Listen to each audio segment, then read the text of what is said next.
Hello, I'm Will. I'm here with Mike. We're the Tabletop Donkeys. Hello. And we're bringing you issue 16 of Warhammer Age of Sigmar Mortal Realms magazine today. With this issue, we got another 3 Sequitors and 2 Castigators, and this is the same as the sprue we received a few issues ago, the same models. As always, if you want to skip straight ahead to the battle report, there's a timecode in the description. We'll have a look inside the issue now. Starting off with some background on the Celestial Vindicators, storm host of the Stormcast Eternals. They are zealous opponents of the forces of Chaos, who, in life before they became Stormcast Eternals, they prayed to Sigmar only for the strength to smite their enemies. And they continue upon that vein as Stormcast Eternals. Here's a little bit about their heraldry and Lord Celestant Thostos Bladestorm, and also the fact that they favour swords over hammers amongst their battle line units. Then we have Rise of the Wraiths Part 2 for the Nighthaunt. This is Nagash's search for a new Mortarch to lead the Nighthaunt. And you can see the 3 existing Mortarchs there, Neferata, Manfred von Carstein and Arkan the Black. And Nagash decided to appoint Lady Olander as the new Mortarch of Grief, as he was impressed by her achievements since he cursed her to death. Then we have a short story here about the Celestial Vindicators fighting the forces of the god Tzeentch. And a little bit there about the demons of Tzeentch. A couple of horrors there. And the Eldritch Fortress, which is a huge fortress. Celestial Vindicators attack. Then we have how to build the Sequitors and Castigators. This is exactly the same as we had a few issues ago when we got these identical models, so nothing new there. And painting them, again, it's the usual. Paint them gold and then give them a wash and a dry brush of silver. And then paint the blue sections. But here we now add some Abaddon Black to the models. You can see there, for example, their gauntlets on and some parts of the ballista, and also Xandria Azurebolt skull cap. So continuing to add more colours and more detail to our existing models. But that's it for this issue rundown, so we'll head straight into our playthrough straight away.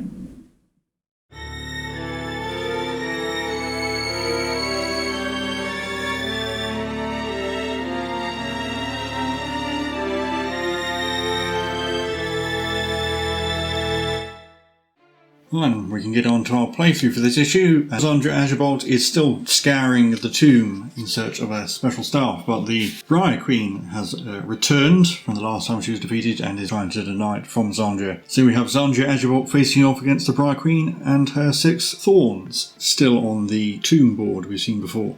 Some updated war scrolls here. The important thing to note is that Xandria's staff has a range of 2 inches, so melee weapons now have range, like ranged weapons, so a unit that's engaged can fight a unit as long as it's within range of one of its melee weapons. You can see the Briar Queen now has a melee attack as well, which has a range of 3 inches. She only gets 1 attack, hits on 3s, wounds on 3s, minus 2 D3 damage, and Thorns have a 1 inch range. So where before models had to be in base contact in order to fight, now you just need to be in range of one of its melee weapons. So that's basically what the tutorial goes over. And you can see in this example, Xandria is within 2 inches of the Briar Queen, so she can fight the Briar Queen rather than having to fight the Thorns in front of her. And I think that's pretty much it. It should certainly become apparent in the video how it works. And it is quite an important rule to learn, certainly important for things like positioning. And we also have some more updated war scrolls for the Sequitors. Their shields let them reroll 1s, and their weapons have 1 inch range.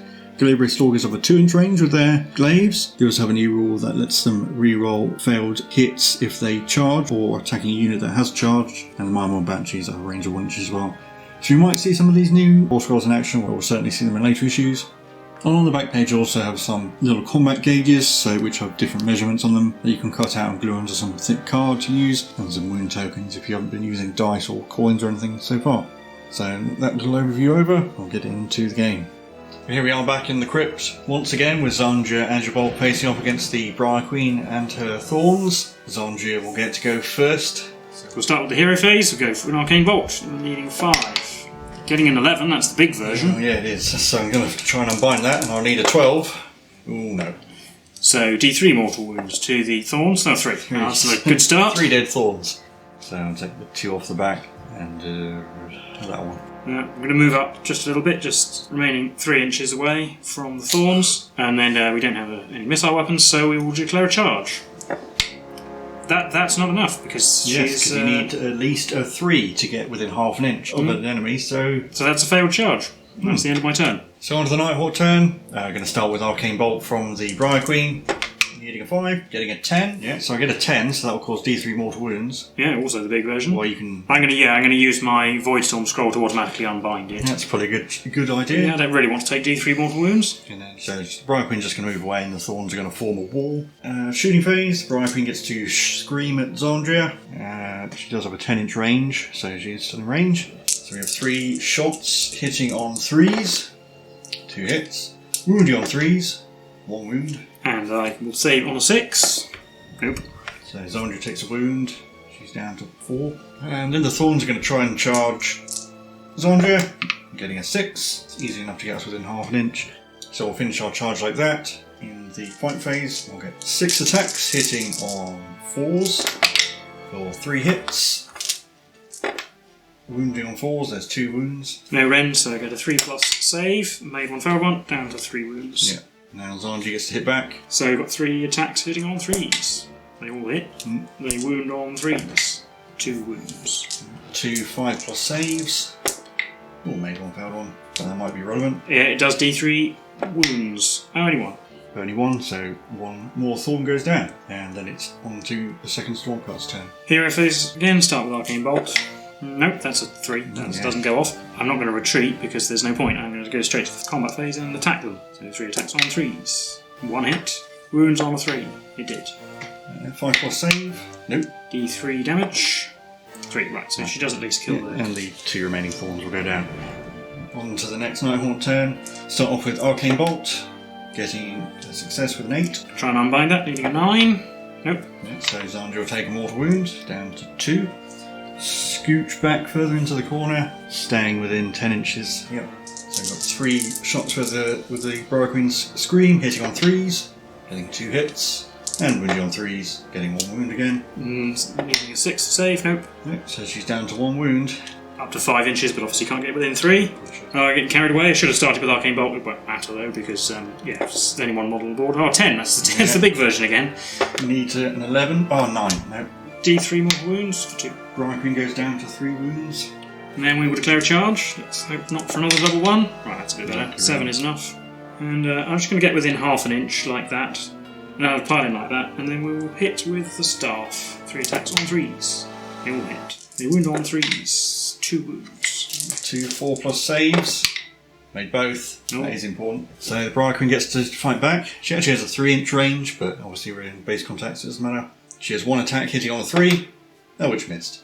Yeah, back around to the Nighthaunt turn. So start with Arcane Bolt, hitting a 5, getting an 8. I need to unbind it, or this will kill her. No, an 8 is not enough. Need to be a 9. So Xandria takes another mortal wound and dies. So we'll play this matchup again. Yeah, so we'll set up for round 2. Xandria gets to go first. Arcane Bolt to start. 5 is just enough. Right, I'll try and unbind that, hitting a 6. I'm getting a 2. That's 1 mortal wound. Yeah, so take away a Thorn. Much like before, we'll move up to be just out of 3 inches and then try out to roll a double 1 for charging. Oh, I saw the 1 first, but a 4 is enough. We're going to go in like that, getting within half an inch of those Thorns. In fact, she is now within 2 inches of the Briar Queen, like in the tutorial, so she can attack the Briar Queen if she wants to. Yes, because she has a weapon range of 2. So I will do that. I will actually pile into the Thorns like that, just to stop them moving around. And then we will attack 3 times on the Briar Queen, hitting on 3s. They all hit. Wounding on 3s were 2. 2 4+ saves. All failed both. All 2d3 damage for 5. Yeah, that is enough to kill the Briar Queen straight away. But now the Thorns get to fight, and they get to pile in 3 inches. And the Thorns have 10 attacks, because there's 5 of them. Hitting on 4s. 4 hits. Wounding on 4s. 2 wounds. 2 3+ saves. Made 1 fail 1. She's down to 4. Down to 4. Then it's the Nighthaunt turn straight away, so I'll just fight again. 10 attacks hitting on 4s. 5 that time. And wounding on 4s. For 4. 4 3+ saves. Failed 2. Down to 2 wounds. Down to 2 on Xandria, but it's her turn to fight back. So 3 attacks on 3s. 3 hits. On 3s.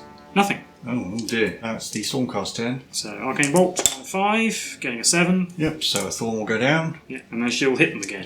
On 3s, 2 hits. Wounding on 3s, 2 wounds. 5+ saves. Made 1 failed 1. D3 damage, 2. So that's another 2 down. And the remaining 2 Thorns get 4 attacks hitting on 4s. For 1. Wounding on a 4. It does not. And then it's the Nighthaunt turn, so we'll just go again. 3 hits this time. Wounding on 4s. All 3 wounds. 3 plus saves. Oh dear, over 2. So Xandria goes down again. Yeah. So I'll do one more round of this and see if Xandria can pull out a win. So we set up for round 3 and Xandria will go first again. Yes, Arcane Bolt. A 7, that's enough. Try and unbind that, needing an 8. Nope, getting a 6, so 1 dead Thorn. Try something slightly different this time. I'm going to go over there. Make our charge. Rolling a 9. So this time I'm going to go over here, getting within half an inch of that chain rise. Move on to the fight phase. We'll pile in. Within 2 inches of the Briar Queen, and I'm going to attack her. So 3 attacks on 3s. 1 hit. Wounds on 3. It did. 4 plus save. Failed. D3 damage. 2. Briar Queen's down to 3 wounds. I'm going to pick the Briar Queen to fight first. So I'm going to pile the Briar Queen in to here, so she ends up slightly closer to Xandria, but there should be enough space for that Thorn to get into range to fight. So the Briar Queen only has 1 attack. It hits on a 3. It missed. But then the Thorns get to fight, so they get to pile in. So they can pile in and they can just about all get in range. So they'll get 10 attacks hitting on 4s. 4 hits. Wounding on 4s. 1 wound. 3 plus save. Made it. They're on to the Nighthaunt turn, so we'll start with Arcane Bolt, needing a 5, getting a 7. I'll try and unbind it normally. Oh, I did with the 10. So nothing happens. And Briar Queen gets to scream at Xandria. She's within 3 inches, but can still shoot. 3 shots hitting on 3s, 2 hits. Wounding on 3s, 1 wound. 6 plus save. Nope. So that's 1 damage, so Xandria goes down to 4. So on to the fight phase. I'm going to pick the Briar Queen to fight first, and she'll stay where she is. So she's got 1 attack hitting on 3. Still can't hit with it. Now it's Xandria's turn to fight. I'm going to attack the Thorns because they haven't hit yet. So we've got 3 attacks on the 3s. 1 hit. Wounds on the 3. Oh, just. 5 plus save. Nope. D3 damage. Just 1. We'll take away this one next. And then the remaining 4 Thorns get to fight Xandria. And these ones will pile in a little bit. And we have 8 attacks hitting on 4s. 5 hits. Wounding on 4s. 2 wounds. 3 plus save. Made both. And then it's the Stormcast turn. So we'll start with Arcane Bolt. 5 or 10, getting the big version again. Yep. We need an 11 to unbind that. Nope. The Thorns are the closest, so they will take D3 more wounds for 2. Yeah, we'll just take away these 2. In the fight phase, we're going to hit the Briar Queen again, yes, because she needs to deal with her. 2 hits, 3s, wounding on 3s, 1. 4 plus save. Made it. Doesn't matter in which order I do this, so I'll do the Queen first, see if she can finally hit with her whip. No. And then the 4 attacks from the 2 Thorns, hitting on 4s. 1 hit. Wounds on 4. No. And then it's the Nighthaunt turn. I'm not going to retreat because I'd rather get as many attacks as possible on Xandria. So start with Arcane Bolt, hitting a 5, getting a 7. I think I'll use the Void Storm Scroll at this point, automatically unbind that. Right. It's a relatively low casting roll, but it's a crucial point of the game, I think. And then the Briar Queen Scream in the shooting phase, 3 attacks hitting on 3s. 1 hit. Wounds on a 3. It does. 6 to save. Nope. So Xandria takes another wound down to 3. And then it's the fight phase. Queen will go first. See if she can hit on a 3. Yay! Finally hit. Wounds on a 3. It does. It has a rend of -2, so I need a 5 to save. Oh, I did. And then Xandria can hit back. Yeah, and I think because it's my turn next, I think we can hit the Thorns again because they haven't attacked. So 3 attacks on 3s. So they will hit. They wound on 3s. 2. 5 plus saves. Oh, maybe one failed one. D3 damage for 2. Yeah, so they both die anyway. And it's on to the Stormcast turn. Yes, Arcane Bolt in the hero phase. I just about managed to get a 5. Need a 6 to unbind. Get a 7. Then we're already engaged in the fight, so yeah, we'll pile in like that, and then 3 attacks on 3s. They all 2 hits. Wounding on 3s. 1. 4 plus save. Oh, that's important to make. Made it. Hitting back. 1 attack hitting on 3s. Oh, hit again. 2 in a row. Wounds on 3. It doesn't. And then it's the Nighthaunt turn. So, Arcane Bolt, needing a 5, getting a 7. Try and unbind that. Needing an 8, no, that's 7. Yeah, so Xandria goes down to 2 wounds. And then we have the Scream from the Briar Queen, hitting on 3s. 3 headshots, get 2 hits. Wounding on 3s. 1 wound, we're remarkably consistent. Needing a 6, nope. Down to 1 wound. And then in the fight phase, can we hit with the whip on a 3? Yes. Can we wound on a 3? Yes! Oh, and needing a 5 to save. Oh, that's a 5. And then Xandria gets to hit back. 3 attacks on 3s. 2 hits. Wounding on 3s. 1. 4 plus save. Nope. D3 damage. 2. Ooh. Down to 1. But it's the Stormcast turn again. Arcane Bolt needing a 5, getting a 9. Ooh. Needing a 10 to... No. No. So we failed to unbind it. Briar Queen takes a wound and dies. Only just a Stormcast victory. Yeah. So I think we'll stop there, because we'll see the weapon ranges for other units in later issues, I'm sure. So we'll just recap these games for you now. So that was a playthrough for Age of Sigmar Mortal Realms issue 16. How did you think that went? I don't know. I think we were both surprised that I didn't win the first two games. I thought that Xandria. Well, I'm definitely surprised you didn't win the second one when you were able to kill the Queen straight away. I mean, the first game you were pretty unlucky to fail a charge. Yes, and the one result that would happen. But I would have thought she would have had a much easier time of it. Yes, possibly. I think perhaps just the sheer number of attacks of the Thorns was enough to overwhelm her a couple of times. The Briar Queen's rending scream certainly added up over the game. But I think, especially with a D3 damage weapon, Xandria should get through the Thorns fairly quickly. Yeah, I had a couple of occasions she didn't roll too well. Well, in the second game where the Briar Queen didn't come into it at all, she died straight away. It was simply because I didn't roll too well. I think I failed an Arcane Bolt and I didn't roll very well for my saves either. Yeah. But as you say, I think between the Briar Queen's 3 different modes of attack, the wounds do add up over a period. To be fair, I rolled 4 misses in a row with the whip for an attack that hits on 3. That's extraordinarily bad. I suppose we should also say her shooting attack now has a 10-inch range as well, so it can't shoot across the whole board like it was able to before. Although it is interesting, compared to the Knight Questor, she's not nearly so good at resisting attacks of a large unit with no rend. With his re-rollable 3+ save, as we've seen before, he can just tank a ton of hits consistently, turn after turn. Her Void Storm scroll certainly helped out a couple of times. That's true. Actually, your Arcane Bolt wasn't particularly effective this game because I was able to either unbind it normally or use the Void Storm scroll. I suppose we should talk about melee weapon range. It makes positioning of units, again, is something you really have to think about game to melee. And it does, I guess it will help, particularly the Stormcast getting in each other's way, now that you don't have to get within base contact. The extra inch of range will help stop models getting under each other's feet because of their huge bases. Yeah, we did see that a couple of issues ago where by the positioning of my models and where you made your charges, I was unable to get models into attack quite a lot. So it's a little bit easier if you do that. Yeah, it's not so bad. And actually, we sort of saw that with the chain rust, actually. A couple of them were able to attack who wouldn't have been able to under the rules we've been using up to this point because they would have had to get into base contact, whereas in this occasion they were able to just get within an inch. I imagine we'll probably see in later games it'll be really helpful for units like Glaive Wraiths because of their 2-inch range. You can actually hold ranks of them. Yeah, and a model with a big base, if it doesn't have a large weapon range, is going to struggle to get so many models in. Whereas I suppose if you had a unit with small bases and a long weapon range, you can actually get quite a lot of attacks if you get enough models. Yeah, if you rank them up enough. Yeah, if you rank them up. And I think most things have a 1-inch weapon range on their melee weapons. So. I mean, it's generally the kind of sort of hand weapons, swords and axes kind of thing will have 1 inch, and then spears and polearms seem to have 2. And I imagine the weapons with a 3-inch range, like the Briar Whip, are probably fairly rare, or few attacks like the Whip has.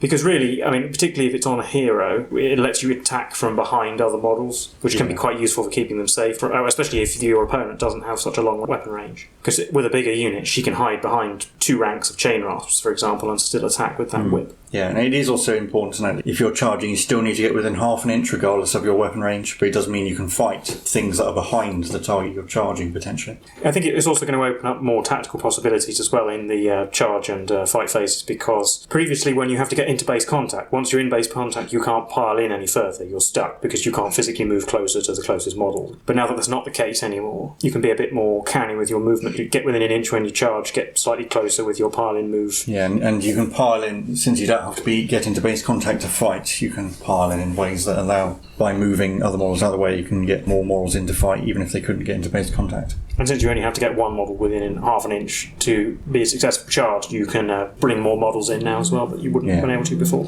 Positioning of characters is going to be important. You need to make sure that either keeps them out more than 3 inches away from your front line if you don't want them in melee, or try and hide them behind other units. Obviously, we got more Sequitors and Castigators, which are, as I said in the intro, it's another sprue from Soul Wars, exactly the same as one we've had before. Nice to have more basic troops, but kind of a shame that we didn't get to use them, but I guess we wouldn't really have been able to show off the weapon range rules with them too much. It's actually quite a while looking at later issues before you actually use them at all. Bit of a shame, but...